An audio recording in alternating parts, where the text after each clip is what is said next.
pas échaudé, la bourse de Paris semble déterminée à maintenir son rebond. Aujourd'hui, à l'occasion de Thanksgiving, Wall Street sera fermée. Une certaine mollesse devrait imprégner les marchés.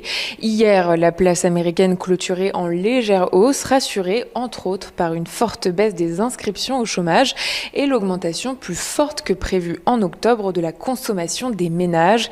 Des données satisfaisantes malgré des tensions persistantes sur les prix, propulsant l'indice des dépenses de consommation personnelle, soit l'indice le plus suivi par la Fed à un pic de 30 ans. Sans grande originalité, la tendance est soutenue par le rebond des valeurs du luxe avec des gains de près d'1% pour LVMH et Hermès. Dans le sillage du Nasdaq, les technologiques se reprennent également. Capgemini progresse, Dassault Systèmes et Téléperformance aussi. Rémi Cointreau décolle grâce à un troisième trimestre qualifié de formidable par son directeur général, avec un bénéfice trimestriel multiplié par 2 et une marge opérationnelle courante à un record historique. Le groupe rehausse ses perspectives annuelles. Du côté des banques centrales, d'après les minutes de la dernière réunion du FOMC publiée hier soir, plusieurs responsables de la Fed se montrent favorables à une accélération de la réduction du programme d'achat d'actifs, constat qui repose sur la crainte d'une poussée de l'inflation plus durable que prévu.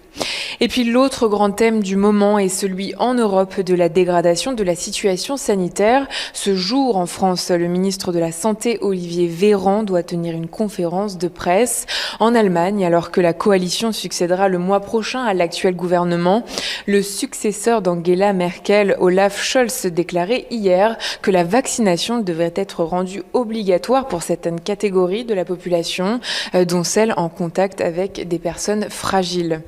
On termine avec un focus sur quelque autre valeur. Orange recule. L'opérateur a annoncé avoir accepté la démission de son PDG Stéphane Richard. Il sera remplacé d'ici le 31 janvier prochain. Et puis Elior progresse toujours après l'annonce de résultats annuels supérieurs aux attentes.